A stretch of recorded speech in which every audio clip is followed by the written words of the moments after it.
watching CramerSez. Welcome. My name is Kramer. The week is almost over. It is Thursday, December 11th. Can you smell Christmas right around the corner? Got the holiday food cooking and all that, huh? Welcome to the show. Tonight, we'll be talking to Liz Brown. Indiana said no to redistricting today. Indiana is an all-red state. It's got a supermajority in the House. It's got a 50-10 majority in, 40-10 majority in the Senate. No, 50. It's a 50-10. That's right. It's a 50-10 majority in the Senate. And for some reason or another, 21 Republicans in the state of Indiana voted with Democrats so that we couldn't redistrict. Why would they do that? You got to ask that. We'll talk to Liz Brown. She's an Indiana state senator. She'll be with us later this evening to talk about that. Let's talk about Monday. Coming up on Monday, Connie Shaw, she's with Great Britain's Free Speech Union. She'll be joining us to talk about what's going on in Great Britain. They've got a big issue with free speech. People are going to jail for what's being posted on Facebook and so on. And they wanted that here. If you remember, they wanted that here. And I'm telling you, my message to you is this. It's very simple. They're not going to stop, folks. You think that what happened just a few years ago where, we didn't have any free speech and we were being told what we couldn't say online, and some people still getting that today. Do you think that the moment Democrats get back in power that they're not going to do the exact same thing that Trump just did? What's that? Well, Trump came in like a pack of elephants into D.C., literally. Wild elephants that just trampled over everything so quickly. Democrats haven't had the opportunity to catch up. But trust me, given the opportunity, Democrats get power again, they've learned their lesson. They will codify Roe v. Wade. They'll go in and make it law. Don't believe me? Give them power. They will shut down the internet. They won't let you say what you want to say. Don't trust me? Let them have power. They will hold their political prisoners and put them in jail. Don't believe me? Give them power. We'll also be talking next week. That's on Tuesday night. We'll be talking to Ivan Raylick. He's a JC defender and an American patriot. Met him on several occasions. Like the guy, he's a little rough around the edges like me, but he's fighting the fight, and that's what we're all about. So with that being said, can't wait to have Ivan on the show next week. Now, let's get into what we want to talk about tonight. Take a listen to this. And Dr. Hilary Cass, an eminent pediatrician, conducted a systematic review, the gold standard in medicine. It's a 388-page report. I encourage everyone to at least read the summary. But that report, after several years, found that there was no evidence of psychological improvement for any of these kids receiving these drugs and hormones and surgeries. The evidence is scant, it's non-existent, or it's extremely low quality. There was a systematic review done in Sweden. It found the same results. The most thorough review done to date was done this year by the HHS, Department of Health and Human Services in the United States. And it's peer-reviewed. Even the Washington Post said that it was a very balanced report. There's no arguing with these reports. They've gone over all of the peer-reviewed journals, all of the studies, and they've all come to the same conclusion, that there's no evidence this is helping kids. So if it's not helping kids, what are we doing sterilizing kids? These children, according to the Tavistock in the UK, 70% of these kids had 5 or more coexisting mental health comorbidities. They didn't just have 1 or 2 other problems, they had 5 or more. They have autism in likely a majority of cases. I want to say a strong majority for the more mild cases. But we know from the Tavistock that 35% of their patients, out of a sample of 1,069 kids, 35% had moderate to severe autism. These are kids who have suffered sexual abuse in a majority of cases. The president of the American College of Pediatricians tells me personally that he estimates it's about 60% of the kids have had sexual abuse. Anecdotally, if you read the stories of these people, I would say it's even higher, especially if you listen to the stories of detransitioners. These are kids with eating disorders, borderline personality disorder. Oftentimes, according to one older study, 52% of the mothers of these boys had borderline personality disorder themselves, compared to just 6% of the general population. Isn't that interesting? If this is something that's innate, why is it that more than half of the mothers had borderline personality disorder? Because it's not innate. This didn't exist when I was a child.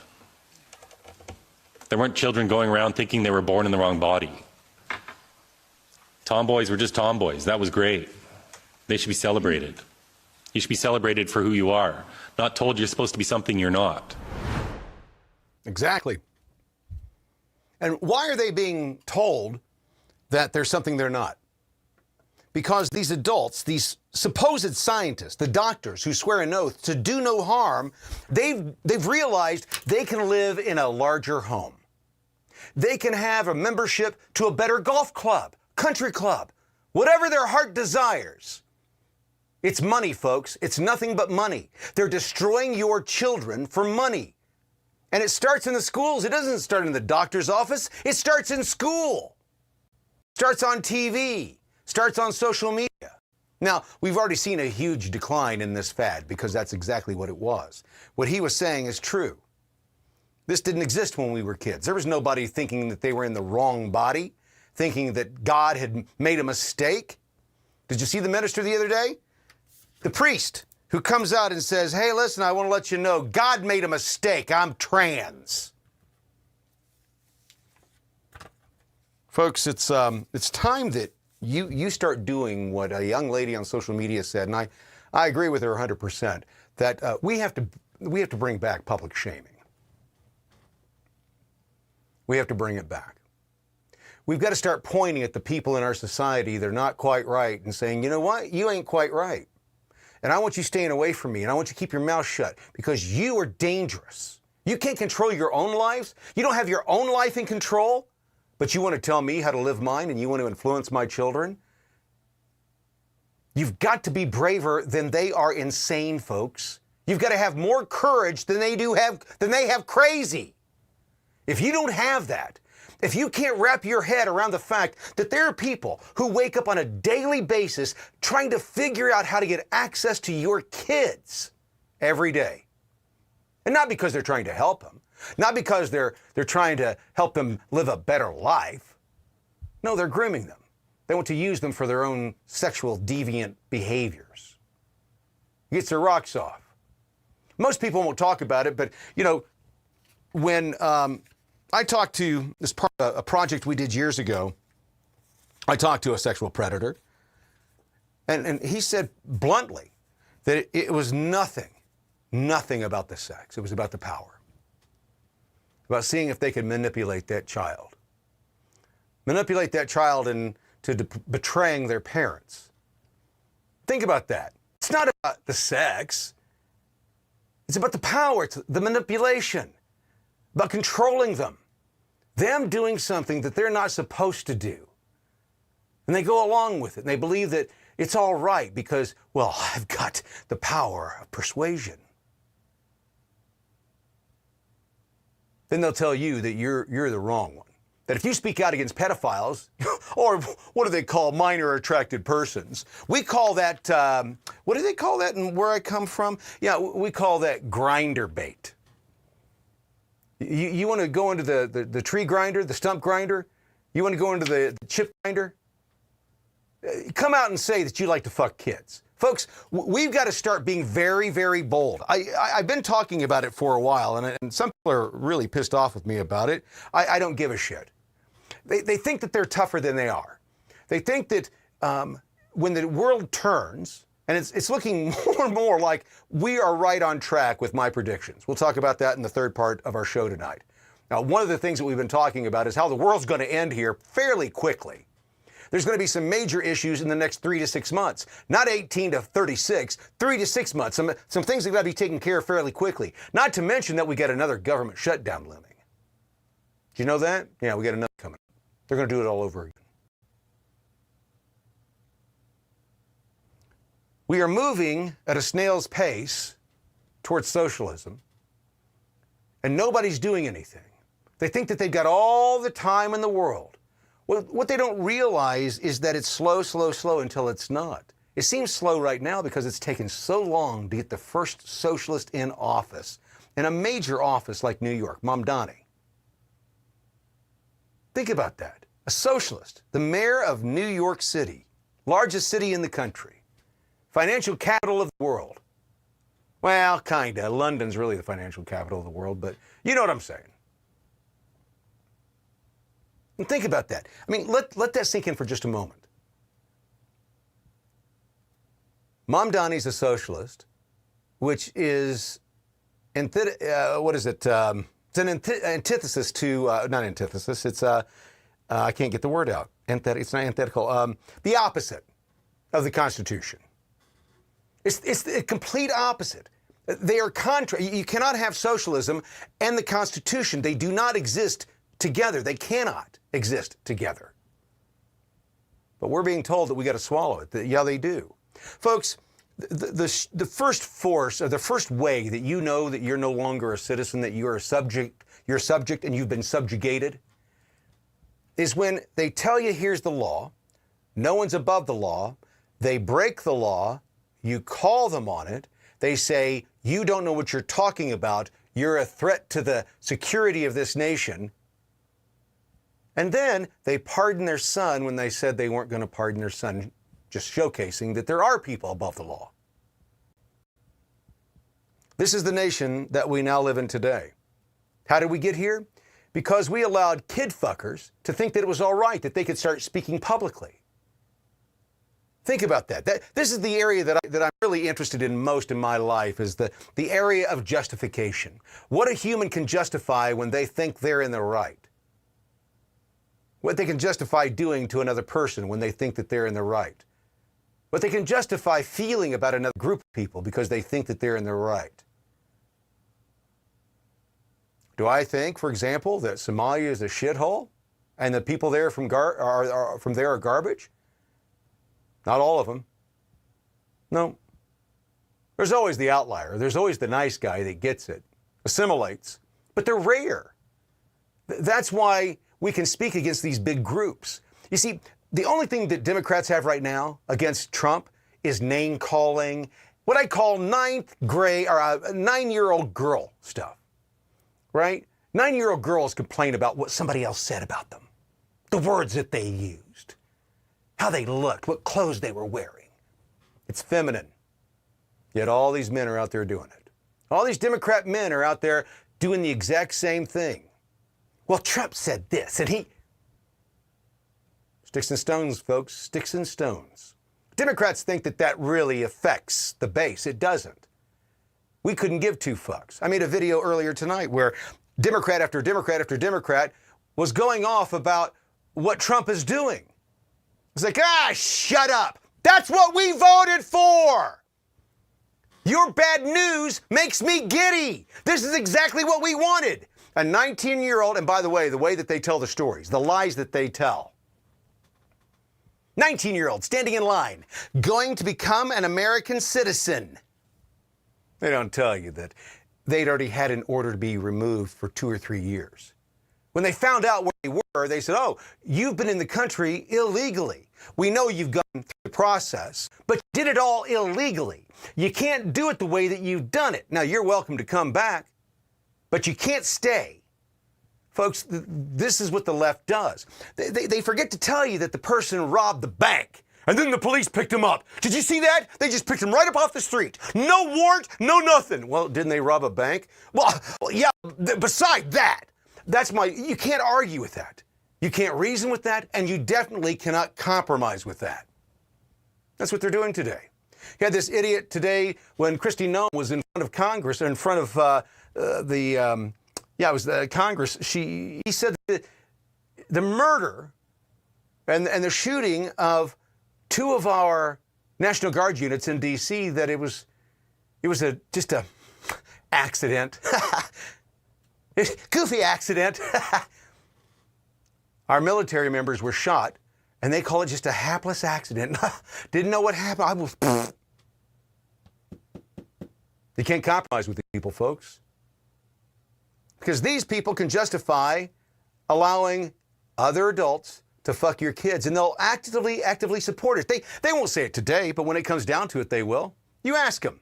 You ask them today, well, would you support lowering the age of consent to 14 years old? Would you do that, Senator? Well, I think it'd have to be studied. They will not say no.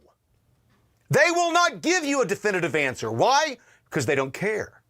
They have no morals. They have no core. They have nothing to believe in. They're vessels that can be filled with anything. So they'll spew anything. They'll say anything. Anything to get that fucking money. If you haven't heard, Dan Crenshaw is going all after Sean Ryan. Why? Because Sean Ryan wants to know how Dan Crenshaw's living the life that he's living. And instead of Dan's doing what he should do, which is answer to the American people and say, well, this is how I'm living, he threatened him. He threatened him not only with violence, from what it sounds like to me, but he threatened him with the power of his office. Folks, this shit's got to stop. They're all out of control. They've been doing it for so long. They think that they belong there. They think that it's theirs, that there's nothing that we can do. In part 3 tonight, we're going to be talking about what we can do. People keep asking the same question. I've been telling them that in 18 to 36 months, we've got some real problems. This isn't a kicking it down the can thing so I can grow a base and make a lot of money, because I don't do that shit. I come here warning you, we are in a world of hurt. And you sitting there, not doing anything about it, isn't helping us. I keep being asked, what do we do? What do we do? What do you think we do? What did our founding fathers do? You keep expecting these corrupt crooks in Washington, D.C. And let me give you an example. Let me walk you down what just happened in the state of Indiana. The constituents of the state of Indiana are deeply red. We have a supermajority in the House. We've got a 50-10 ratio of senators in the Senate. And we couldn't get redistricting through? Why? Corruption. That's all it is, folks. They're owned. These politicians are owned. So if you want to fix D.C., you got to fix your home base first. You got to make sure your home base is fixed. Because if you can't fix it, you can't even hope to fix D.C. Home first. And then demand that these motherfuckers keep those motherfuckers in line. And if they don't, well, you know where they live locally, don't you? You see, that's the whole thing. I keep asking people, they say, I want to fight, I want a revolution. And I'm talking about people on both sides, right? I say the same thing to them. Who are you going to shoot first? You go to revolution tomorrow. You start the Civil War tomorrow. You guys go all head out across the field with your guns and your packs and you're looking good, right? Who are you going to shoot first? Where are you going? Who do you attack? Who's waiting on you? What other army is out there ready to fight you? I don't know exactly. You're just angry. You just want to kill someone. You don't want to take a country back. You don't even know what you're fighting for yet. Oh, I'm fighting for the Constitution. Really? You didn't fight for it when they violated it in 16. You didn't do it when it was there in 18. You didn't show up in 2020 when they rigged an election and released a pathogen on the world. You didn't do any of that then. We expect you're going to show up now? You won't even show up to stop your kids from getting fucked. You hear about these things in your school. I go to the school board meetings. People don't show up around here. We have big news going on about what's going on. Nobody shows up. Somebody else will fix it. Really? Really? Let me remind you, we're here because we allowed other people control our proxies. We gave them control, but they went out and enriched themselves. They're telling us that they need more. That I got in late. I'm going to need some more. This is what Dan Crenshaw's doing. Dan Crenshaw says that Congress needs a raise because he just can't make it on $174,000 a year. Maybe it's all those eye patches that he's buying. Folks, I don't know what to tell you other than this. Bad days are ahead. It's not going to get any worse, or any better rather, until you get involved. It's not going to get any better. The crooks are going to do what the crooks are going to do. I keep telling you the same thing over and over and over again. For those that tune into my program, it's got to be boring. I can imagine it. Right? Because my message is pretty consistent. It's you. You're the problem. You want term limits? We have term limits, but you're too fucking lazy to use them. The primaries are the term limits, you dumbasses. The primaries, that's the term limit. How many people in the state of Indiana voted in the primary in 2024? 9%. 9% of eligible GOP voters, 9%. That's what voted in the primary. And you wonder why we can't get any fresh blood into the GOP, into the GOP. You wonder why the same old guys keep getting elected over and over and over again, how you can't get any fresh blood. We had a guy running back in 2024 for the House in District 4 in Indiana.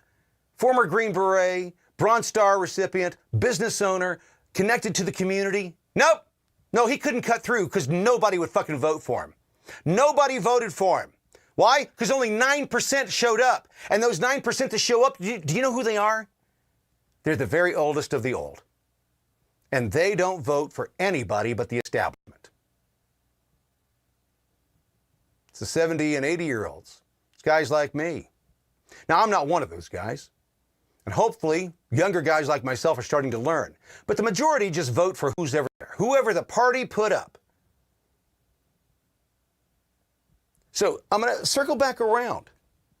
Do you think that we would have the problem with doctors making millions and millions and millions off of the transitioning of our kids if you were involved on a regular basis, just once or twice a month maybe? Spend a little time, a little investment in your kids.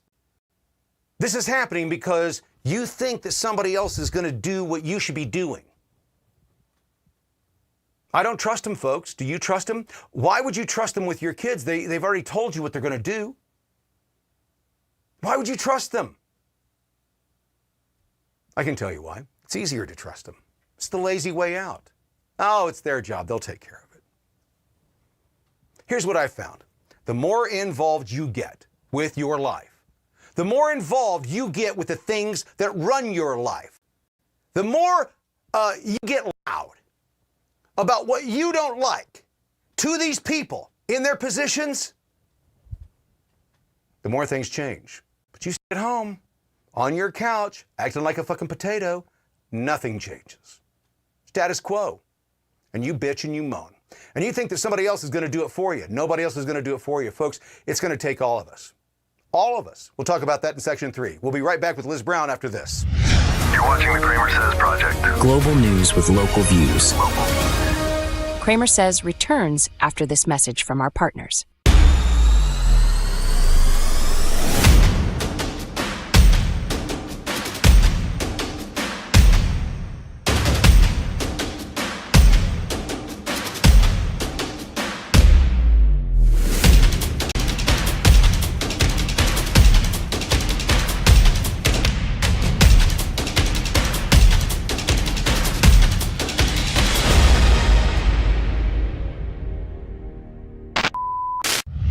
Learn more about the CramerSez Project, our mission, and how you can become a part of it. Please visit thecramersezproject.com. The price of plastic is going up, way up. It costs more for everything they want to do. It doesn't make any economic sense. And no, it's not because of Trump's tariffs or the wars around the globe. It's because corporations like Walmart and Colgate have swallowed the left's recycling fairy tale, hook, line, and sinker. I'm Paul Chesser, director of the National Legal and Policy Center's Corporate Integrity Project. At this year's shareholder meetings, the National Legal and Policy Center decided to do something radical, like saying the quiet part out loud. We're bringing these proposals to bring truth to where there's been a lot of lies and light where there's been a lot of darkness. So what exactly is the left's big lie? That endlessly recycling plastics is sustainable, magical, and saves the planet. Now, here's the truth. Companies like Walmart and Colgate are following a playbook by the environmental left who believe that there's an infinitely circular economy that can be created by endlessly recycling plastics. Spoiler! The left's magical circular recycling economy is actually a black hole that swallows big profits and spits out higher prices. It costs more for everything they want to do. It doesn't make any economic sense. Forcing recycling into the whole process of plastic packaging is bad for the consumers, it's bad for the shareholders, and it's bad for the planet. Logic isn't what these companies are after. They want praise from activist investors and ESG cultists. Meanwhile, real shareholders like the NLPC are left to clean up the mess. The political left have driven these corporations leftward on the recycling issue and specifically with plastics packaging. The NLPC proposed a revolutionary idea. Use science and economics before you blow millions on virtue signaling. Genius, right? We are calling for an injection of truth and objective scientific and economic analysis that can be considered seriously and drive down costs as opposed to driving up costs that these shareholder proposals from the left have brought in. And what's the goal? Simple. Lower costs, fewer emissions, and actual results. Not glossy brochures full of woke buzzwords and mythical outcomes. It's unrealistic, and so our proposal calls for truth in recycling in their policies. That will help reduce the cost of their plastic packaging. It reduces the weight, it lowers emissions, and it does actual environmental improvement by having a real scientific and economic analysis rather than a propaganda approach to plastics policies. You'd think that would be obvious, but in today's ESG boardrooms, common sense is considered more dangerous than toxic waste. We act on behalf of ourselves and our fellow shareholders to put true economics and scientific research in all the policies that corporations institute. That improves shareholder return. And that wraps up this episode of the NLPC Report. For more information or to get in-depth reporting on this story and more, please visit the National Legal and Policy Center at nlpc.org. You're watching CramerSez. Welcome back. My name is Kramer. This is the CramerSez Project, and today in Indiana, we got some really bad news. The Indiana State Senate decided to pull the rug out from underneath all of us and decide not to redistrict the state of Indiana in the way that we wanted it done. The people wanted it, a bunch of state legislators wanted it, and the Senate came together, and for whatever reason, a bunch of them, 21 of them, I understand, decided not to go along with Trump and decided to go along with the Democrats. In what's supposed to be, a Republican state, a MAGA state. They're not listening to you, the people. They're listening to the Democrats more than they are you. They'd rather side with the Democrats more than they would you. So I thought it was time to get this aired out. Liz Brown, who is an Indiana state senator, has been working on this for a while. She has been one of the loudest voices for redistricting here in the state. And tonight she's joining me to talk about this issue and how devastating it is. Liz, the House passed it easy. Why'd the Senate choke? I don't know. I mean, I would have sworn last Friday we had the votes, and I actually thought we'd have more than 26 votes. And there were so many of my colleagues who voted no today who were on the fence or quietly said they were yes, but they were holding their powder or whatever. And I mean, even as last night, we thought it might be 50-50. I am just shocked. I just don't even know what to say. I mean, we had this. Go ahead. Oh, go ahead. I'm sorry. Go ahead. Jump in there. I mean, we have, as you mentioned, we have a Republican governor. We have a supermajority in the House. 70 out of 100 House members. 40 out of 50 senators are Republican. We have voted for Trump three times. And I'm sure the White House thought this was going to be a cakewalk. I thought it was going to be a cakewalk. And we just, choked isn't the word for it. Liz, we met each other years ago when I was working with the caucus in the House. And back then, Indiana was considered the second most conservative state in the nation. Today, it's considered the 23rd or 24th. Would you find that surprising? Well, I've been there through that. It's depressing. I mean, as you know, we were the first state to come right out after Dobbs and pass the pro-life bill. I mean, we were leading. Yeah. I can't tell you what happened. But this is a harbinger of things to come. This is not good. Well, that's what I think conservatives across the entire state are thinking about. That we're seeing, and I got to be real honest with you. I'm not a big fan of all of these government developments that are going in across the, quasi-private public entities where they hide the money from us. That's a whole different issue. But what we're seeing is that our representatives are not doing what we want. And at that point, they're not representatives, right? I mean, we've had this conversation before. Right. You serve the people. So when the people are saying this is what they want, this is what we should do as representatives. And the fact is, the Democrats, Liz, are gerrymandering on a regular basis in every other state. Most states are gerrymandered to the max. Why wouldn't Republicans in the Senate want to at least match what the Democrats are doing so we're all playing on the same playing field? Tim, today a Democrat had the audacity to talk about how we should use a nonpartisan redistricting commission that would be honest and fair. This is a Democrat who then doesn't respond when asked about California, which tossed that honest and fair independent commission to draw up new maps. I mean, that's what they do. Please play by the rules. Let's be honest and fair. And then they just totally run over us, which is what happened today. I mean, 10 Democrats won today. That's really what it comes down to. I just can't wrap my head around it. Do you think that the bomb threats against some of the pro-redistricting candidates, do you think that was one of the issues? People were scared to put their name on the line?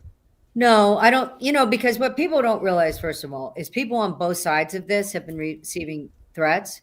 And I can only think, and that's horrible. That should not happen. That should never happen at all. And, God bless the state police who have had to work overtime in protecting us and also trying to investigate these horrible people, maybe a crazy in a basement, but maybe a true threat. And that's terrible. But, that wasn't it. I mean, I just think they didn't realize this is a state senator's one opportunity to influence the balance of power in Congress. We get to draw the maps. And we found out after the last time we redistricted that the maps are wrong across the country because the census was wrong. And there's no way to fix that. We can't take seats away from California. Heck, they're adding seats, right? We can't do that. The only thing we can do to make sure the balance of power is better, not great, in DC is for us to try to make it in our little state with 9 seats. And I don't know why my colleagues don't understand that. They all claim they're solid Republicans. I will bet you they voted for Trump and Republicans since the day they could vote, and I just don't understand it. Well, Trump is threatening primarying these people that decided not to go along with him. Do you think that'll change up or shake up the basket here in 26? Do we have how many of the 21 that didn't vote? How many are up for re-election in 26? Do you know? I'd have to, but I don't. I know a fair number. There are 20 out of 50 of us. 22 Republicans seats are up next year. Oh wow! So probably a good share of those. I know a couple. I'd have to go back and look at the list, but yeah. Well, but you it's don't have to worry about. We've ruined the brand for the state. I mean, let's be honest. I agree. I've been bitching and moaning about it for the last 4 or 5 years. It just keeps going bluer and bluer, and we've got the seats, right? We've got control, but it's a lot of times, Liz, it's not conservative values that I see that are most important to these people sitting in the State House. Is Rod Bray now public enemy number 1?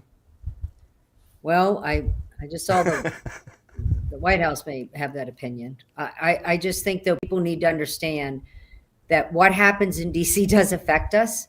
You want to talk about affordability and bringing down inflation and all of those things. That's not something little Indiana can do on its own. We need people in Congress. And if the Democrats can't control, they don't care about Indiana or conservative values or our interests. It's going to be Democratic socialism all day long. So yeah, I agree. Is there any plan to readdress this or fix it by 2026, or is this a done issue? I mean, technically, since the bill was defeated, this bill, technically you can bring another bill back as long as it's not the same, and you could get a map maker and draw new maps and all that, but you also have to have someone to let the bill go through. And of course, that's not till January now, right? Right. I mean, I guess in theory, the governor could call us back, but now we're 2 weeks before Christmas. Then you have to have people come in. It's complicated drawing the maps. So I don't know. I mean, that's obviously a decision I can't make. Well, I'm going to take away it's probably not going to happen. That's my takeaway from what you just said. Well, I don't know. Miracles happen every day. Okay, so I've got one last question for you. Bray's not up for re-election, so he's not going to get primaried in this go-around, but who do you think would be the first person that Trump would go after? Are you going to name names for me? Well, he's already called out leadership. I mean, he's not subtle. He's called out people he thinks have been behind the scenes. You know, I don't know anything about that. What I think is devastating is what it's going to do to our country, right? I mean, the trickle down. What they do in DC affects us, and it doesn't matter if we have a supermajority because we can't affect those tax cuts. And if the one big beautiful bill goes away, no immigration reform. I mean, I can go on, right? Defense Department is gutted, all those things. We can't affect that, but eventually that affects us, right? At the same time. And of course, we just handed a win to 10 Democrats, for crying out loud. Yep. I mean, I don't think they could raise money at a church service, and we've just given them a win and a that's a huge win. Huge. Yep. I mean, it's crazy. 100%. Well, and I'll tell you what, Liz, if I were doing ads against these 21, I would associate them with the Democrats 100%. Well, that when given the opportunity to do the right thing, you know, a direct order from the leader of our party saying, hey, listen, we got to do this to be able to be competitive nationally, and they decided to side with Indiana Democrats? For what reason? I mean, the only thing that we can see from our side, we're in the cheap seats back here, right? Just observing what you guys are doing. But it always seems it's either incompetence or corruption or a combination of both. And I think that people are really getting tired of it. Blissful ignorance. I just can't fathom. I just feel like they just thought this really isn't that big of a deal. And it's a big deal. It's a big deal for our country. I mean, I would have told you 10 years ago you couldn't have a Mondami being elected in New York City. Right. I mean, that's just the tip of the spear. So it's going to happen over and over again. I mean, the Democrats played so nice this week. I felt like I was in some sci-fi. They were so quiet and respectful. I mean, months ago, they were blasting us. The Democratic senators were racist, we're all this, for doing this. Now it's like we were having kumbaya moments. It was disturbing because they knew what was going to happen, right? Yeah, don't ruin the win. Don't ruin it. No, you don't. You don't have to step on your own right now, right? I mean, that's what the Republicans are doing. I think we've got a lot of Republicans that need to explain why they did what they did to their constituents. I think that that's going to happen. And to anybody that's out there that's going to run in Indiana against any of these 21, hit me up. I'll help you out. Liz, thanks so much for joining us tonight. Thank you. Have a great night. You're watching the CramerSez Project. Global news with local views. From the halls of Congress Across the nation. and around the globe. You're getting the latest news and conservative views. You're watching the CramerSez Project. Global news with local views. CramerSez returns after this message from our partners. They lied about it. They tried to hide it. It was 100% unconstitutional. That's what we were saying in 2024. I could have sworn that yesterday we learned that the FBI tapped my phone. And today the NLPC has been vindicated by Senator Grassley's document dump, revealing Jack Smith illegally and unconstitutionally spied on American citizens. Jack Smith spied on members of the United States Senate. What is this, East Germany? Grassley's document dump has revealed that Jack Smith's team illegally seized call logs from Ron Johnson, Lindsey Graham, Mike Lee, and Josh Hawley in the unconstitutional 2023 Arctic Frost Probe. From the outset, we said Jack Smith's appointment was unconstitutional. A federal judge vindicated that view. Now we see the connection between unconstitutional prosecutions and illegal evidence gathering. The NLPC has been on top of this story from the beginning. Follow or subscribe to the NLPC on this platform for more. Or visit the National Legal and Policy Center at nlpc.org. To learn more about the CramerSez Project, our mission, and how you can become a part of it, please visit thecramersezproject.com. You're watching CramerSez. Welcome. My name is Kramer. This is the CramerSez Project. Be prepared to be yelled at. This is what this segment's all about. I started it in the last segment, but I want to be real clear about what we're talking about tonight. Our nation is on the brink. Everybody can see it. There's no hyperbole here. I'm not jacking things up to make them seem worse than they are. You see the prices. You see what's going on. You know what the debt in your own family is, and the nation is at $36 trillion. It's never going to be paid back.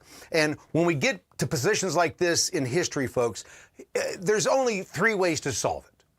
Three: pestilence, war, financial collapse, and ruin. That's it. There's no other solutions. You can say anything you want. You can kind of try and come up with all kinds of different reasons or things. You're not going to. Why? Because history shows us the same thing over and over and over seems to be the case. One thing: these people can't be trusted.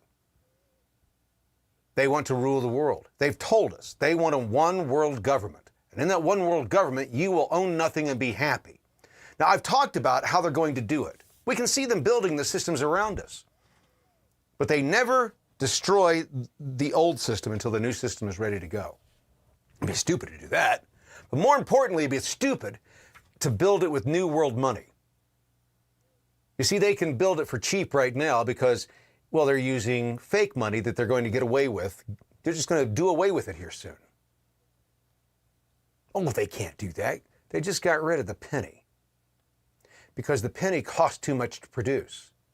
Donald Trump just said that starting next year, all taxes will have to be done through digital means.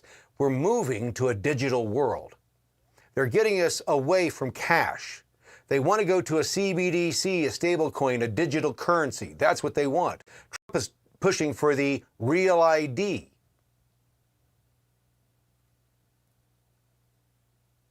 Now, folks, this is the realization I came to. Trump is doing these things now. When I realized what was going on, what I realized is the hands that move the things that need to be moved are working years in advance, and they're working on both sides. Joe Biden couldn't get it done fast enough, so they put Trump back in. The moment Trump's gone, the moment he's been used for what they need him used for, he's gone. If you think anything other, if you think that there's some other, thing going on here that is going to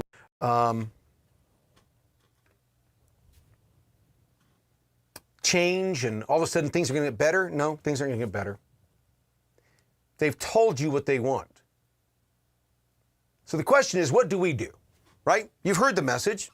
What do we do? Well, what do you think we do? Folks, if what I have in mind and what they've said that they're going to do, if these two things coalesce to the degree I think they're going to, and the reason they're doing it, they know that by turning off the lights for a year, they thin the herd by 90% in this nation alone. They do that around the planet. They do that in Great Britain. They do that in France. They do that in Germany. It only takes a year to reset the entire planet because 90% of the people would die. And a lot of those that had immigrated into the areas that they've never really known, they will migrate back home. They will go back to the places they fled because they know it's better there. They can at least survive there. They can't survive in this new world. They're going to starve to death here, so they better get in a boat and head back the other way. What happens when the lights have gone out for a year? Well, you're not going to... Folks, I want you to understand that the planning on this, and Jess and I talked about it on our show on Monday. There's this image that most Americans, a lot of delusional conservatives have in their mind that they will live on their own. They'll get a tent and they'll go off into the woods. They'll survive off the land. They will make it illegal to hunt any lands, just like the kings did. It was illegal to hunt on the king's estate. It was illegal to hunt the king's deer. Why? Because they controlled the serfs. They controlled the masses through hunger. That's how you control them. If you can't control them through currency, you do it through food. If you can't control them through force, you do it through food. It's the easiest way to control people, food. So you can save all the food you want. You can save all the water you want. You can have all the bullets and all the rounds you need, all the guns you need. You can have every firearm on the planet. You can have your own fucking tank. Doesn't matter. You are not standing up against this military, what they're going to do. I don't think that they're going to use the military. I don't think they're going to have to. All they have to do is just shut everything down. And then here's the fact about humans, folks, that you've been starving for a while, your family's been living hand to mouth, and somebody comes along and gives you the opportunity to put on a uniform and guard people or make sure that people don't escape and your family will be fed, guess what'll happen? Overnight. Overnight. The values change. The Constitution out the door doesn't matter anymore. People are going to do what they're told. They'll do anything for food, folks. Anything. You've seen the food lines around the world as USAID delivered one bag of food. They always filmed it, didn't they? They always filmed it with the kids running after the truck and the women getting beat up by the men, taking their goods away from them. That's going to happen here. It has to happen. So for those of you asking, how do we prepare? Folks, it's too late. There's no prepping for it. You think you can survive a year without any food? Well, no, you don't. No, you don't. Do you know how hard it is to survive without any of the modern essentials that we have? Have you seen any of these, shows with survivalists who train? Train. They are the best of the best. They go out in the woods. They cannot fucking make it. They're starving to death. Why? Because we've got a lot of luxuries in this electric world. Luxuries that you don't even think of. Like the access to fat, to sugar, to carbohydrates at an arm's reach. You don't have that out in the woods. You got to make everything from scratch. It starts at 8 in the morning and goes all the way around 24 hours until 8 in the morning. That's when you're working. That's when you're on the outlook. You're looking for risk and threats, all kinds of stuff. Why? Because you've been, the number one thing that protects us, electricity, has been removed. The number one thing that empowers us, electricity, has been, the thing that gave this nation what it has been removed. You don't even know how your iPhone works, which is, I think, this is interesting. If you've ever thought about how societies disappear and how history gets rewritten, think about it right now. Let's say that 100 years from now, 200 years from now, they dig up and they find a bunch of iPhones sitting around. Scientists will not know, let's say 1,000 years. Let's give it 1,000 years. Scientists won't know what that device is. They may have some idea. They won't know how it works. They won't have the power source or the plugs or anything to get it powered up. They may understand it if they've got the advanced training. But we've gone through these dark ages before. Again, the question that I keep getting is, what do we do? Folks, there's nothing to do. It's too late. You sit back for too long and you didn't act. The only chance that we have, potentially, if there's any at all, and I say this laughingly, is the 2026 election. That's it. Are you saying that the next election is the most important election? No, I'm saying if we have it and you have the opportunity, you should vote everybody else out and vote for MAGA, MAGA, MAGA, nobody but MAGA. Angry people like myself. Those of us that are running. They got a bunch of Republicans that are fleeing the sinking ship, like the rats that they are. There's 22 congressional members leaving in this next cycle. It'll be higher by the time, I think it'll be 50 members by the time we get done with all this, somewhere in that ballpark. Why are they leaving? Jig's up. America's changing. Or it's the end. You think that they're afraid of Trump being exposed? No. It's the end, folks. Why stay in that cesspool if it's the end? Why keep going and doing what you hate to do if it's the end? You know when your team has lost 48-3, but you stick around for hoping, last 30 seconds of the game, just hoping it'll happen. We're in the last 30 seconds of the game. We're $36 trillion in debt. Nobody's ever going to pay that back. It's either war, pestilence, or financial collapse. What do you think is going to happen? We've got 18 to 36 months. Think you can prepare enough between now and then? No, you can't. Because there's nothing to prepare for. The world that they have planned after that is worse than the one we've got today. They'll take that year when they shut things down, folks, and what they'll do is they will prepare for what's going to happen next. And then what they'll do is they'll open a city. For example, they'll say, hey, if you're around the Cincinnati, Ohio area, there's a help center in Cincinnati. Get down there. There's food, showers, housing. Oh, man, it's awesome. Get down there and get yourself hooked up. So you make the trek down to Cincinnati, Ohio from wherever you are. When you get there, you realize that to get food, to get shower, to get housing, well, it's a whole new America. You're going to have to hand in your guns. They just can't trust you with those in here. No, they don't want any problems. This is a gun-free zone now. And you don't have to keep your mouth shut. You won't be able to dissent. There's no free speech, no Fourth Amendment, no Fifth Amendment, none of those things that really matter to your freedom. You waited too long. So how do you prepare? Should have done that 10 years ago. I've been fighting this fight for almost 15 years. I've been screaming like this for 15 years. I've been telling people that you got to get ready, you got to get ready, you got to get ready. See, the powers that be utilize whoever's in power to get what they want done. That's how powerful they are. And they don't have to nudge hard. They just make a nudge here and a nudge there. Let me give you an example of one of those nudges are. Remember during the 2020 election and Brian Kemp, the governor of Georgia, his little girl, you remember her boyfriend getting blown up? Car bomb, killed him. Yeah, that's one of those little nudges. Suddenly, Brian Kemp shut his mouth about free and fair elections. When they show you they can get to you, they get to you. They don't have to kill you. They just have to do, well, I don't know, something that will leverage you or make you think twice. Like Mike Johnson, the speaker, he was all gung-ho. He was not gonna sign this $1.9 trillion spending bill. Joe Biden's trash Green New Deal bill. He's not signing that. And then he signed it. Why? Not only did he sign it, but he got other people to sign it. Why?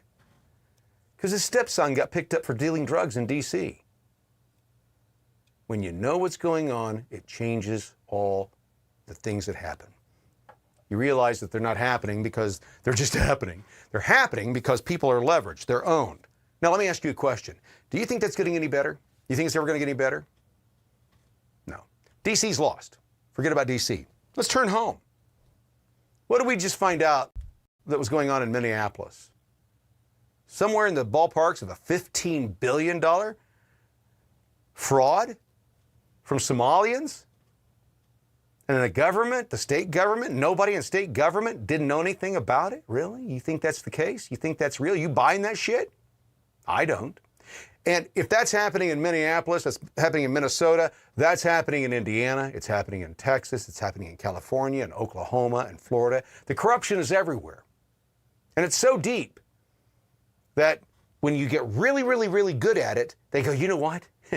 You're too good for us around here. We're going to send you to D.C., where you can do some real damage.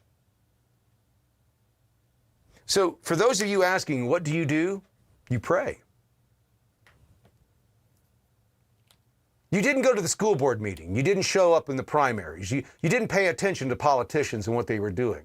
You thought that they were going to go do the right thing, or you believed their message and you didn't follow up on them, and you didn't realize that guys like Dan Crenshaw and others were crooks. Dan Crenshaw saying he can make enough at $174,000 a year. And how dare you do away with this insider trading that we utilize to enrich us and our friends? How dare you? Do you know what we've never seen?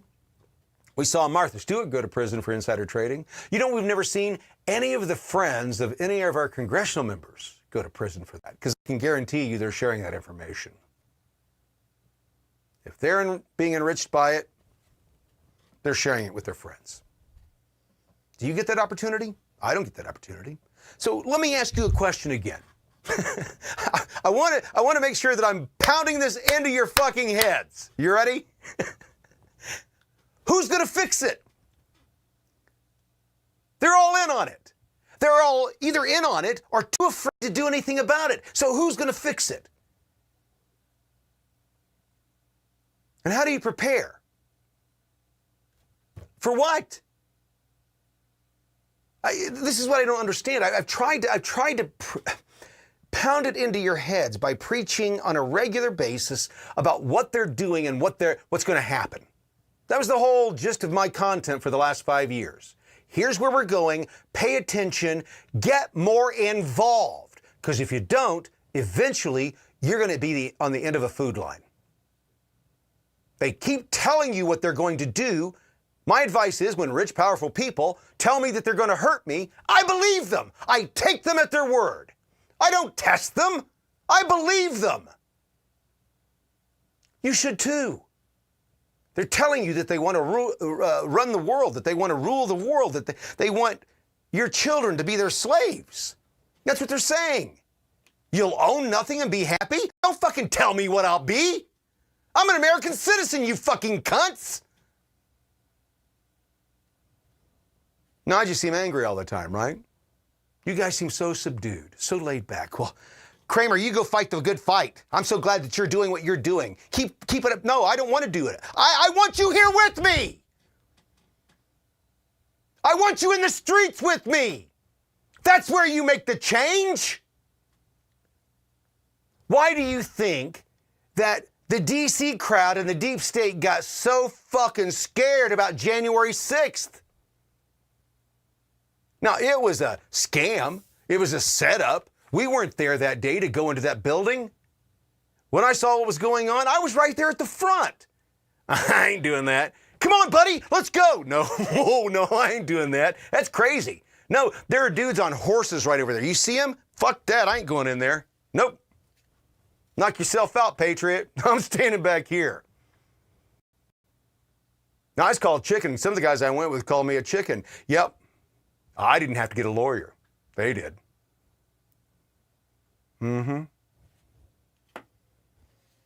Scared the shit out of them. Why?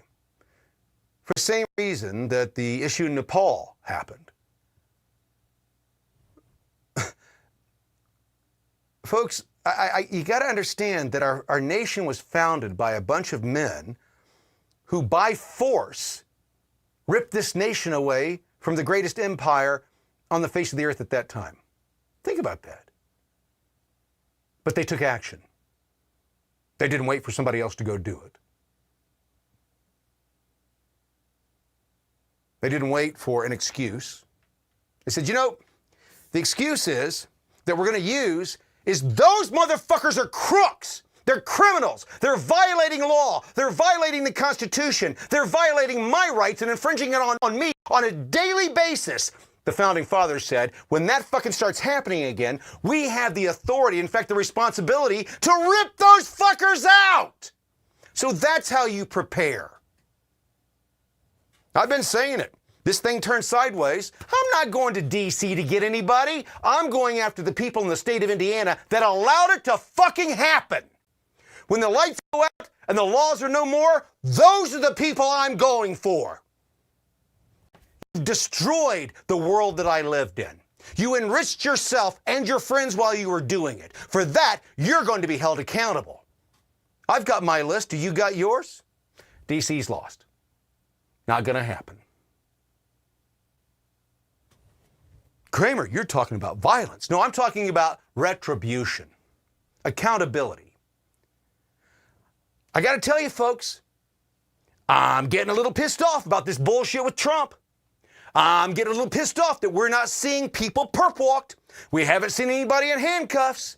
They're sending out their hey guys, we're needing some help coming up with the 2026 election. Gonna need your financial support. Fuck you cunts. Deliver on 2024 promises, 2022 promises, 2020 promises. Start delivering on those and maybe we'll loosen up the money. Ain't gonna happen though. So again, who are you going to have fix this problem? We can't trust the Republicans. We can't trust the Democrats. They're playing for the same team. I don't care what Trump says at this point. People go, well, you're anti-Trump. I'm not anti-Trump. He's my fucking president. But he works for me. He works for you. And he ain't doing what's best for us right now. He's more concerned with whatever's going on in fucking Venezuela. He's got all these deals that he's doing. The tariffs were the most important thing. Had to get that out of the gate. The economy, the economy, the economy. I don't give a fuck about the economy. The economy's going to tank anyway. We're $36 trillion in debt. You know what I want to see? I want to see those fucking traitors held accountable. That's what I want to see. I want to see the doctors who said it was safe and effective and forced it into the arms of children. I want them to fucking be held accountable. Don't you? Now, do these people right now, do they think, honestly, that they're going to be held accountable? Nope. Hillary's not worried about that. Comey's not worried about that. Barack Obama's not worried about that. They're going about their day like nothing ever changed. Because for them, it didn't. Why? Because they know nothing will happen. I kept having faith. Here's the thing. I'm going to show up to town halls for Republicans. And I'm going to ask the hard questions from these cunts when they start saying, I'll be there to fight and support for you. No, you won't. Now, you know I'm a Republican. I'm a conservative first, though. Before that, I'm an American. America first, by law. These people will not do what's right, folks. They're more interested in building LEAP projects in northern Indiana, where they bring in hundreds of millions of dollars and enrich themselves and go to the big parties. They just had a big party downtown celebrating what they're doing with your dollars. They're giving your money to these businesses who come into the community. By the way, this is how it works. They come into your community, make you pay for their streets, the sewage, the power, everything. Your taxes go up so they can come in and bring you jobs. Why are you paying them to bring you jobs? You're offering them a clean, great community where they can come and be a part of it. No, you don't get any fucking tax rebates. You don't get an abatement. No, you're part of the community now. You pay the same rate we all pay because we're all in it together, motherfuckers. But not in our politicians today. No, that's not how they do it. You know what they do? They find this little deal. Well, we're going to get this company to come in. Now, what they'll do is they'll come in, they'll work here for about 10 years. We'll give them all these abatements. Once we meet them and they get that tax thing done, by the way, there's a lot of these agreements aren't based on a specific time period, right? It's an attainment level. So you have to get up to a certain level. And then once you're there, it doesn't say how long you have to hold it. Some of these companies will get up there for 90 days and then fire those people, get them back off the rolls. They've got their tax abatement. They met the threshold. And then the taxpayers are stuck with this entity. Then 10, 15 years later, business changed. They decide it doesn't suit them to be in your quaint little community. And so they move out, leaving this giant behemoth. And then the politicians go, hey, we got this new company coming in. They only need $15 billion to add on to the facility here. So we're going to help them with a tax abatement. We're going to give them some money. No. we're done with it. If my tax dollars is the only thing that can make your company viable, you don't have a company. You're a leech. And we don't need you. You need to start talking like this to your politicians showing up. I talked the other night to a group and phone call, heated conversation, Republicans, telling me that they wanted a data center. They didn't want it coming. And I said, well, here's what you have to do. You've got to show up to the... Well, Tim, that is a lot of work. Okay, then don't do it. I still get my fee paid. I don't give a shit. That's where I am with people anymore. They sit there and they say that they want to do this, this, and this. And when you tell them, here's what it's going to take to make it happen. My son said it one time. He says, Dad, you're always telling me no. I'm not telling you no. I'm telling you this is what it takes to even hope to be successful. You've got to do all this work up front without ever knowing whether it's going to work or not. And if you're not willing to invest that, then you're not ready to own a company. Trust me. If you're not willing to do that work up front for free without ever knowing whether it's going to work or not, you're not prepared to run your own company. It'll never be successful, ever. I wasn't telling him no. I was telling him what it took. The same thing with everybody else. This is what it takes. You want to hope of not having to live in the fucking woods or watch your child die of starvation because these elites want to turn off the light and starve you guys out? It's the only option they have. Right? We've gone through all of them. They could do a war, but they don't want to destroy what they're building. They just want you to die. And by the way, if you look at the data centers that they're building, all the infrastructure that they're building for the new world, have you taken a look at it? Yeah, it's built like a brick shit house. It's built to be defended. Did you see the encampments that FEMA built? Remember that? They said they're going to use that to round up illegal aliens and be just like the Nazi internment camps or the Holocaust camps. No, that's not what they're for. They're to manage the crowds after the fall. Those are the first camps that they'll open. They're secure. You can go there.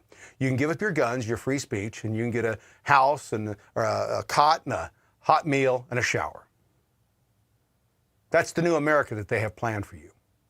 So when you ask me, what do we do? How do we prepare? I would get a small bag available. A small bag that'll carry just, a few clothes, the stuff that you're going to keep with you, sentimental stuff, because everything else will be lost. Everything else is gone, folks.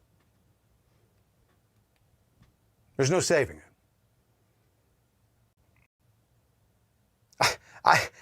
A friend of mine, he goes, how do you go through life being this negative? And I go, it's not negative. It's when you're going down the road and your tire goes flat on your car, right? Do you keep driving because you don't want to be negative? Or do you pull over and fix the problem? That's where we are. We got a flat tire. And we're in a position of, do we keep driving on this flat tire and pretending that it's not flat, hoping that it doesn't tear everything up? Or do we pull over and get it fixed? Well, if we pull over and get it fixed, the requirements are you've got to get involved. That's what happened with our founding fathers. I keep hearing this thing, when and where. No, you're not ready, folks. If you have to ask when and where, and you're not a leader, you're not the guy. You're not going to play a part. This goes sideways. The people who are really good at killing, our special forces, the military, they're going to rule everything. Those guys, the guys with that training, yeah, they're the new warlords. They will be the first. They already know how to do it. Charlie Bookwalter, who ran for office in Indiana back in the 4th against Jim Baird back in 24, primaried him. He's special forces, Green Beret. And former, he's retired. And he had a fundraiser where he brought in a bunch of former Green Beret and current Green Beret, CIA, operators for a fundraiser. And we got to train with him for the day. Folks, I have there's no fantasy in my brain where I'm better than one of those guys. Nope. They showed me in 17, 18, 200 different ways how I'm dead before I even think about it. And they weren't trying to be dicks about it. They were just being realistic about it. Your head's showing. I can see your head. You're dead. Oh, you poked your elbow out. Your arm's gone. Little things that you don't think about. But they're trained, highly trained, to pick up on that stuff. And you think that you're going to go up against these guys? Seriously? Movies have made us all feel that we're invincible. Nope. The shit happens, folks. It's going to be like being in a car accident. You ever been in a car accident? You know how out of control that feels? And then suddenly when you come to an end, and there's that stop there for a second, and you take assessment of, is everything here? And you realize you got a broken rib and a broken bone in your arm and your femur sticking through your leg, and what are you going to do? The lights go out.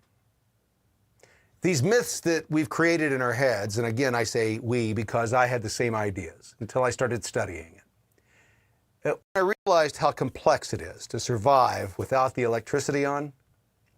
Just that. Don't even put the warfare and the Civil War and all that bullshit in there. Just think about it from the perspective of the lights have gone out. If you want to find out how tough it's going to be, turn the lights out. Turn the heat off tonight. Especially if you're up there in South Dakota, North Dakota. You're up there by the border of Canada. You're in Minneapolis. Turn the heat off tonight. See how long you survive. Go out into the woods with whatever you got on your back, because sometimes that will be the case. See how you survive. For a week, don't shop. Don't go to the store. Go to the woods and live off the land. Find somebody that'll let you hunt on their land and go live off the land. Now, keep in mind that at the same time, 250 million Americans are also doing the exact same thing at the exact same time because the stores are all closed. So now you're out in the woods shooting at each other for food, and it's going to turn into a war just in the woods. You see, we war gamed all this out, folks, and it's not that I'm trying to be a black pill and tell you that there's no saving us. There's only one saving us.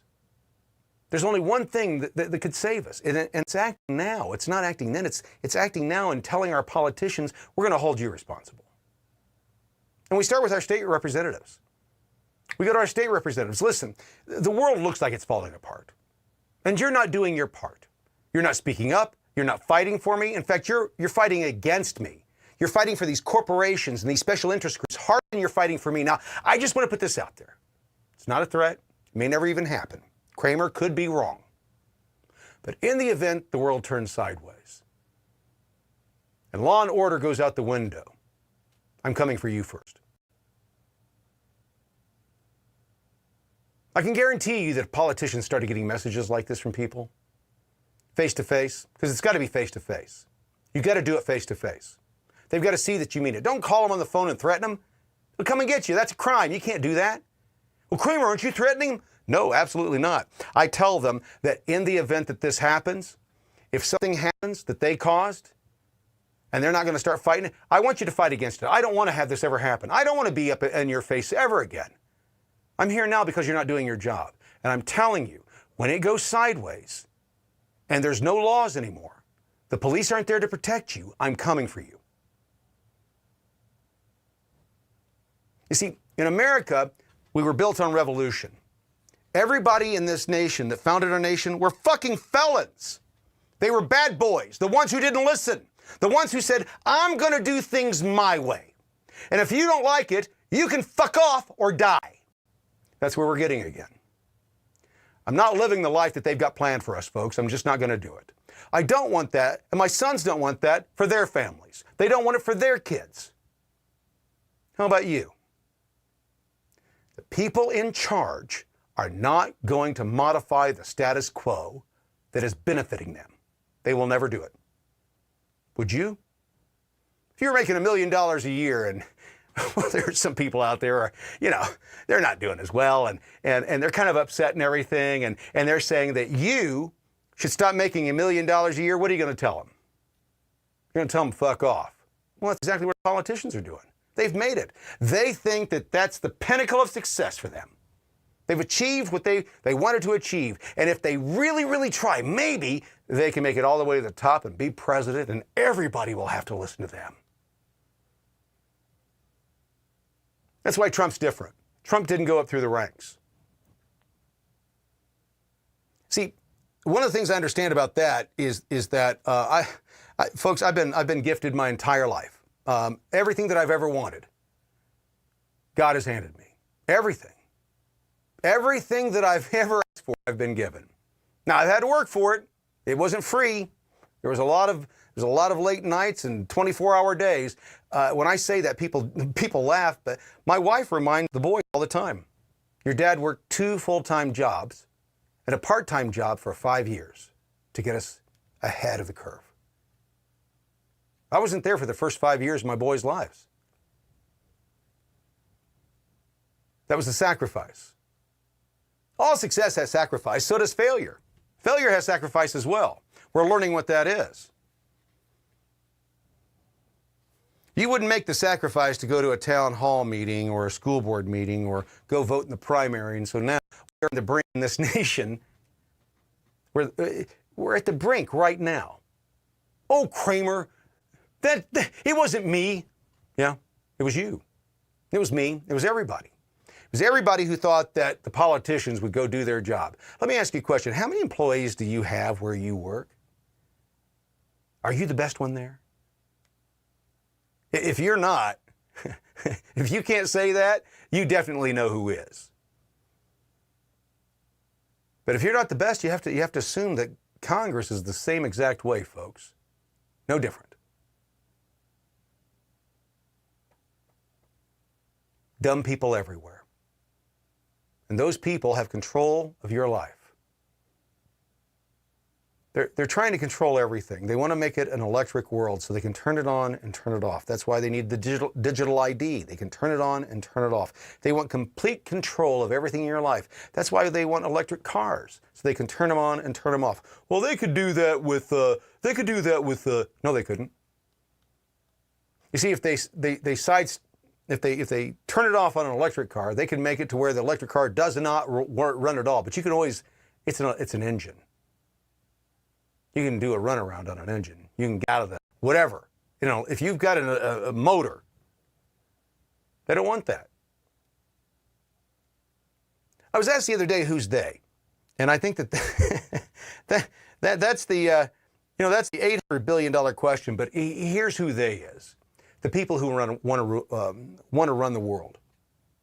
I'm having a problem speaking tonight. I think I had teeth work done today, so bear with me. I think I still got a little bit of the Novocaine or whatever it is in there, because my this lip right here still feels a little fat. Anyway, they are the richest people on the face of the earth. The families who think that they run things. The groups who think they run things. And for all intents and purposes, they do. That's who wants it. Larry Fink, BlackRock, Vanguard, State Street. You know, the usual suspects. But there's a bunch of people behind the scenes that they want it too.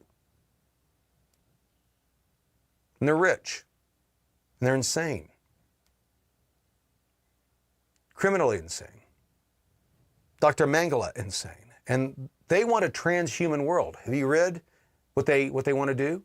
They want to take the electronics that they've been developing and they want to start sticking them in our bodies to do certain things. It's not science fiction. It's not conspiracy theory. This is what they said they're going to do. This is the world that they're moving toward. They want to put things in your brain so they can both control you and read your mind and give you drugs and change your mood. Can you imagine if there was that implant in me right now and they happen to come across one of these podcasts, right? I'm losing my shit, going off on a rant, and suddenly I'm docile again. I'm back to everything's fine, guys. Don't worry about it. I was just losing my shit there for a minute. That's the world they want. Have you ever watched the Black Mirror series on Netflix? That's the world they want for us. They keep telling you what they want. They show you what they want. They show you this world of utopia where everybody lives in, it's not utopia, folks. It never is. We're humans. Somewhere inside that utopian world, there's a group of people that have a group of kids that they're fucking on a regular basis. And when the child is too old, or they've decided that they're tired of it, they kill it. Get rid of its body. There's somebody that takes care of that for them. That is not hyperbole. That is not conspiracy theory. That's what the Jeffrey Epstein files are all about, right? There wasn't all that mess about Jeffrey Epstein because nothing was going on. Was Trump involved? Who knows? I hope not. Kramer, what are you saying? Listen, there has been so much bullshit around this for so long, and then when Trump says that he doesn't care if MAGA support, well, he wasn't saying that before the election, was he? He wasn't talking that way about the Epstein files before the election. It was after the election that he said, those people who want that information, fuck them. So for you hardcore Trump fans, I'm a Trump fan. But I'm not a fanboy. I'm a citizen. That man works for me. He owes me answers. He owes you answers. He owes the American people answers. He's got time to be at the Kennedy Center. He's got time to go golfing. He's got time to go doing everything else. You know what we haven't seen him make time for? Explaining to the American people why nothing is being done about that rigged 2020 election. Maybe Democrats are right. Maybe he's just a big fat liar. Have you thought about that? That we've been conned by the Don? Because the things that we were told were going to happen haven't happened. And there's been no explanation as to why. Now, there's a bunch of people back there saying, well, it's 5D chess, Kramer. You just don't get it. He's in power. He's the most powerful man on the face of the earth. There's no need for 5D chess at this point. We're done with chess. He can do anything he wants. Look at what he's doing in Venezuela. Is it 5D chess he's playing? Or is he just blowing boats out of the water, telling Maduro, you've got to fucking stop doing what you're doing. You're going to do what we want. You're going to fall in line or all of your people are going to die. Again, I'm telling you that what the government does to other people, they would have no problem doing to you if you were a problem. CIA says that they got a hit squad that goes out every Tuesday. They get their list every Tuesday, every Wednesday. I don't know if you heard, Charlie Kirk was killed on a Wednesday. Makes things interesting, doesn't it? We'll be right back after this. Close things up. See you then. The CramerSez Project will return after this important message. Introducing Tusk. With Tusk, you get uncensored news and secure browsing, all while protecting your privacy. Choose the news you trust and take control of your internet. Join the free speech revolution with Tusk. Download Tusk today at tuskbrowser.com. Did you know the Biden administration gave your tax dollars to illegal aliens so they could afford to lobby Congress to go easy on illegal immigration? That's not the way I'd put it, but it's basically accurate. New questions are swirling around a Soros-funded nonprofit that claims to support immigrant rights, but may be violating federal tax law. Alianza Americas received millions of taxpayer dollars from the Biden administration. Now the group stands accused of using those funds to lobby Congress to expand protections for illegal immigrants. Well, we caught them. The name of the group is Alianza Americas, and it's an open borders group. They were illegally lobbying Congress, trying to protect illegal aliens from having to leave the country under something called temporary protected status. They received taxpayer money, millions of dollars from the Department of Health and Human Services. They also receive quite a lot of money from the Open Society Foundations. That's George Soros's foundations. Over the last couple of weeks, they've been pouring kerosene on the flames out in Los Angeles, calling President Trump an authoritarian and alleging that the law enforcement personnel have been engaged in violent attacks on peaceful protesters, when we know it's quite the opposite. This group has broken the law. On their annual tax return, they say they never lobbied Congress, but we know that they have. We have the proof, and we've presented it to the Internal Revenue Service, and we hope and believe the IRS should act on them and review the tax status of this open borders group. It's for these reasons the National Legal and Policy Center has filed 2 complaints with the IRS, alleging the group broke the rules that govern tax-exempt status and should, for that reason, lose all taxpayer funding.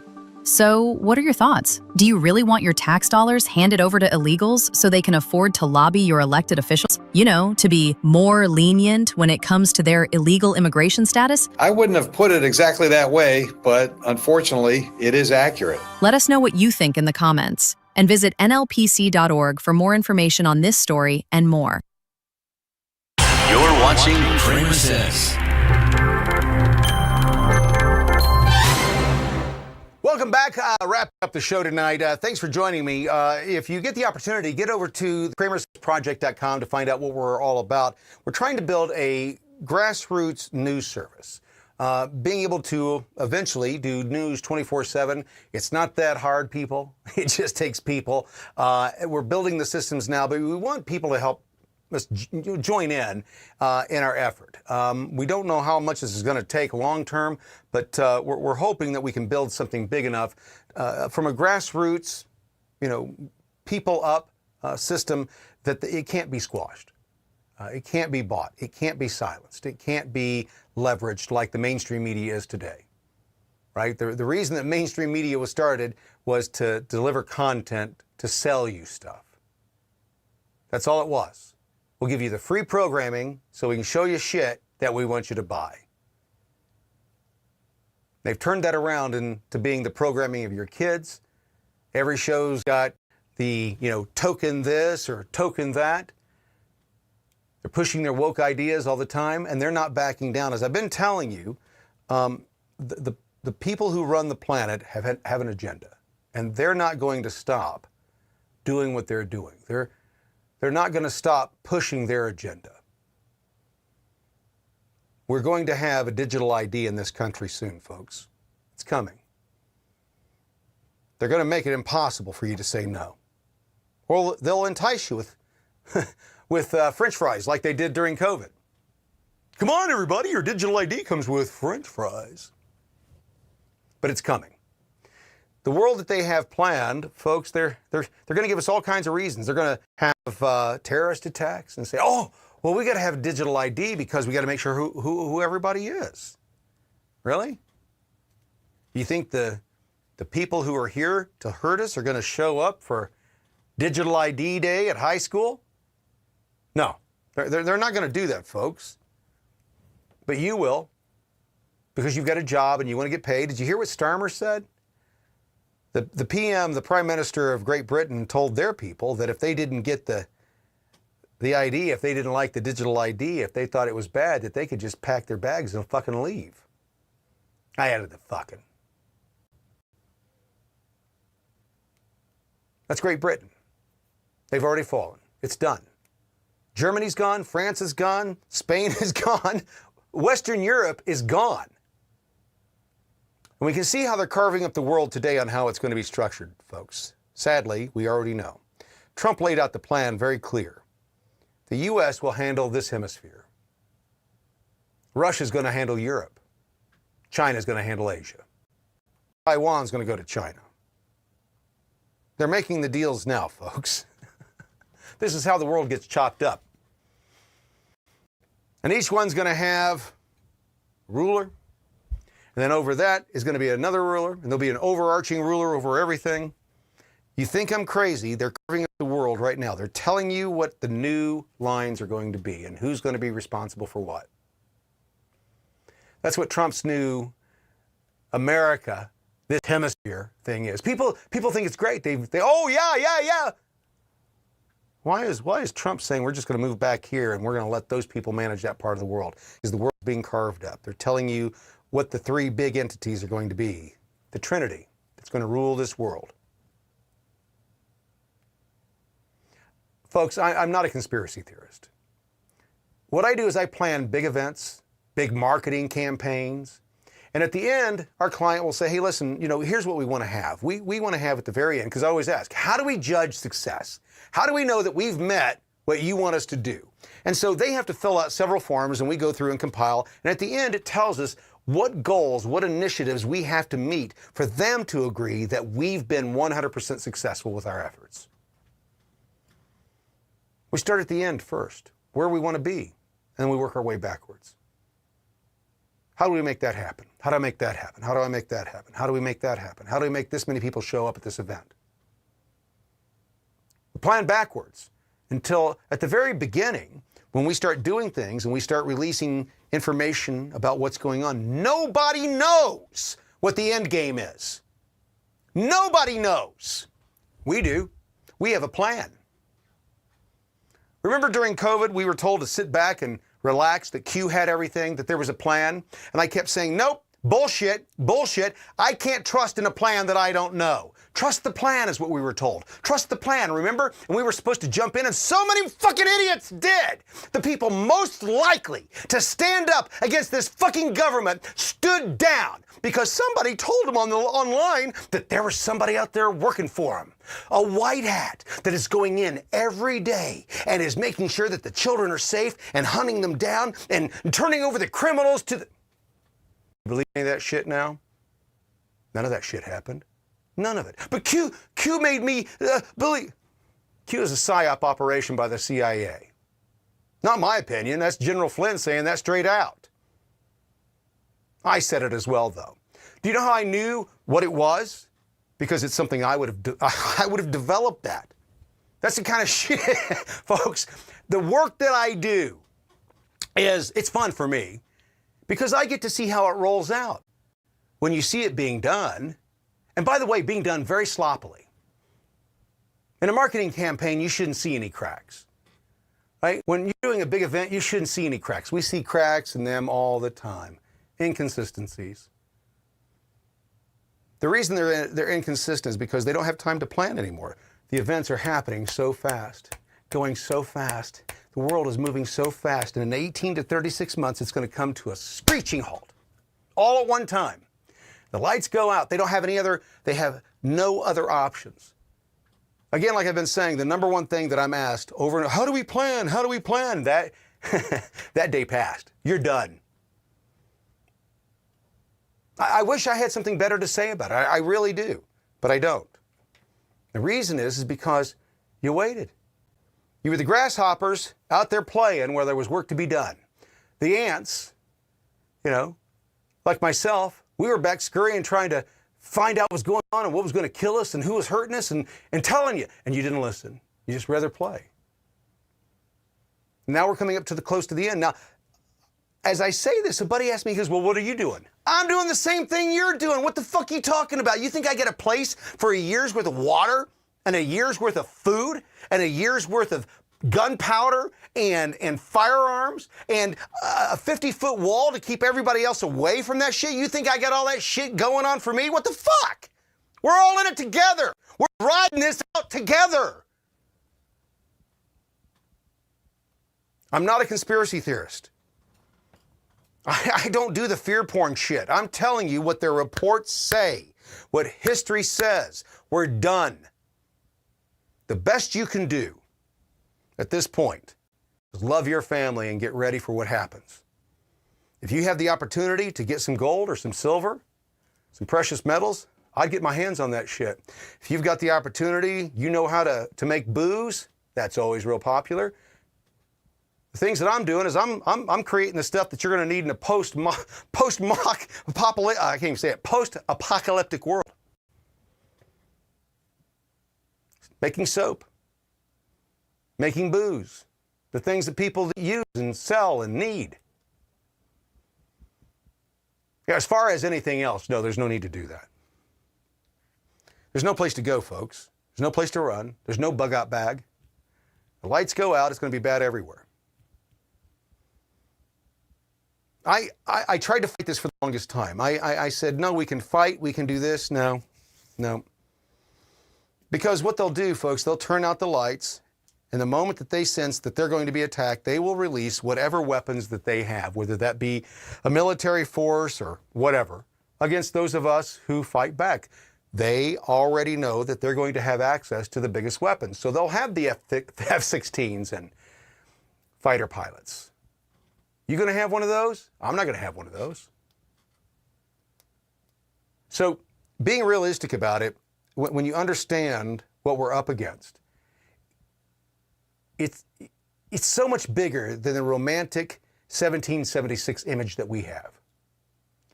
As I said earlier, if you don't know who you're going to kill first, if you don't know where you're headed first, then you're useless.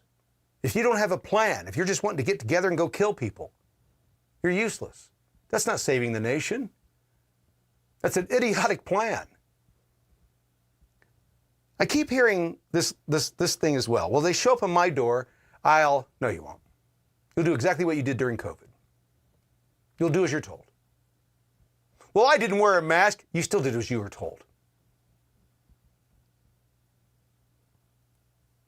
Or one guy said he was so proud. He said, I didn't wear a mask the whole time. I was fine. I was great. I asked his wife, said, did he wear a mask? She said, no, he never wore a mask. Did he ever go with you to the store? No. Tell me all the truth, man. Don't leave out half the truth. Don't lie to me. You're only lying to yourself. You didn't wear a mask because you didn't go to the places where it was forced. You didn't go stand up to them like the rest of us did. I went to Costco. They said, you can't buy our stuff unless you put on a mask. Okay. So I told my wife, let's go. And she says, no, we really need this stuff. I said, okay, well, you fucking buy it then. I ain't doing it. Fuck them. And I walked out. She stayed behind. That nearly ruined our marriage, folks. It came to a head in Reno. Thank God we got things worked out. I told her, I said, it really upsets me that you're more concerned about the opinions of total strangers than you are the man that you've been married to 30-some years. You're my best friend. I've got your back every time you need me. And when I ask for yours, you're not there. What do you think that makes me feel like? Well, initially what she said was that it was embarrassing. Mm-hmm. Taking a stand always is for those that are incapable of taking a stand. She's changed her tune, folks. She's realized that what I was saying 5 years ago has come to pass. I told her then, I said, it's not going to get any better. It's going to get worse. Worse and worse and worse until total collapse. Why? Because that's what they want. They have to have it to get to their 2030 agenda. Like I said, I'm not a conspiracy theorist. I've read everything that they've had to say on this issue. They've told us clearly what they want. They've created the technology. They've created the systems. They've even created the strategy and the tactics on how to get us there. They've had war game after war game after war game. And you're just waiting for it to happen. I'll take it. They come to my house, no. I'm a realist, folks. Am I angry? I want retribution, accountability? Yes, 100%. The most depressing thought that came into my head when I realized where we were and that there was not much of a fight left. Nope. I'm not the second version of Q telling you not to fight. I'm telling you that you lost that opportunity. What do you think you're going to do right now?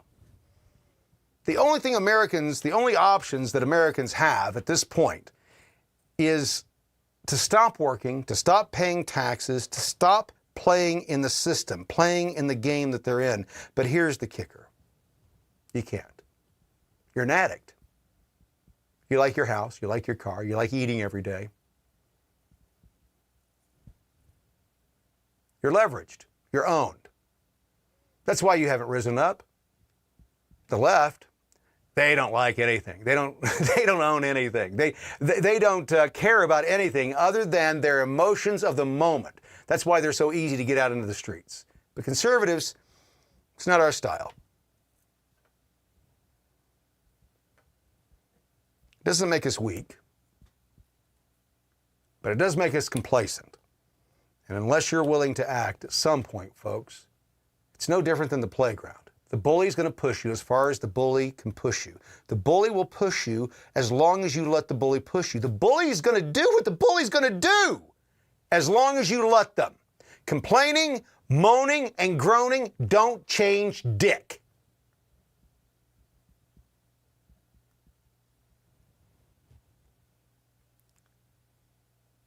I faced bully after bully my entire life, and I found time and time again the best thing to do is just to smack him in the fucking face. Make him see some stars. That's the only thing they understand, folks. Violence is the only thing these people understand. Accountability is the only thing you're afraid of the bullies. Well, if I do that, I'll get in trouble. That's what the bully's telling you. That if you hold them accountable, that you'll be the one in trouble. How do you think it's going to happen?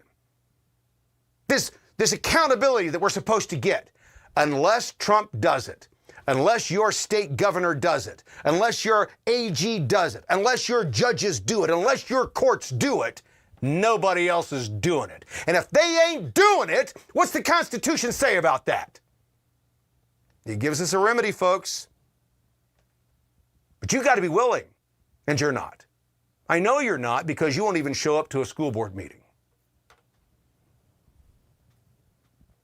You complain, you moan, you groan that somebody else has got to do something. When are they going to do something? They. When are they going to do something? When are you going to do something?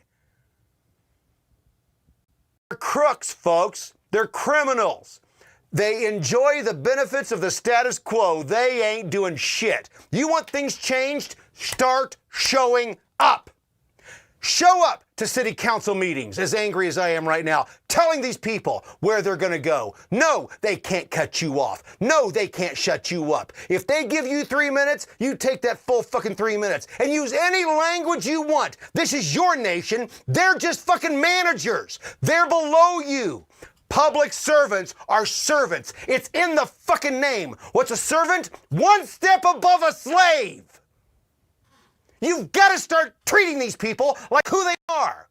They're not honorable this or Mr. Sir this. No, you work for me, you fucking cunts. You don't create anything. You don't have a job unless I go to my job. I have to go to work. I have to go make money so you can go do your thing. Shut the fuck up, employee. Do as told. I'm telling you. If we don't start talking to our politicians this way, they're going to continue doing what they're doing. Now, do you know what the term ridden out of town on a rail, tarred and feather is? Tarred and feathered? Do you know what that is? That's a real fucking thing. That's what we used to do to our politicians. When they didn't do what we wanted, we went to their houses. We pulled them out. We tarred and feathered them and put them on a fucking rail, and men walk them around town as they're trying to balance, and people are beating them with sticks around the sides until they acted in the manner that the people wanted them to act. Now, I'm not advocating for going out and doing that, but that's what we used to do in the old days. And so guess what? Our politicians generally acted in the best interest of the people. Not the landowner down the street, not the newspaper owner, not the TV station owner, not the lawyer, not the judge, not the sheriff, the people. Why? Because they didn't want to end up on a rail. They don't fear that anymore, but they did on January 6th. So what do you think? Do you think the nation's going to get better by you not doing your thing? By you staying out of the election and the primary of 2026? Again, folks, I was surprised, shocked that we got 2024. And then it made sense, especially when Trump came in and nothing happened. Comey's charges are being dropped. James's are going to be dropped. Nothing's going to happen. None of these people are going to be held accountable. None of them. Well, how do you know, Kramer? You know what Trump is doing? He's back there playing 5D chess. No, he's not. We're on a timeline. Trump's got 2 years left. It's already done, folks. It's done. The Trump presidency is over. If you don't get it done in the first 2 years of the 4-year term, it doesn't happen. Everything in the last 2 years will be nullified. We just found that out with Trump, didn't we? Isn't that what Trump just did? He had all these cases against him, all these charges, and the moment he came into office, what did they do? Poof, gone.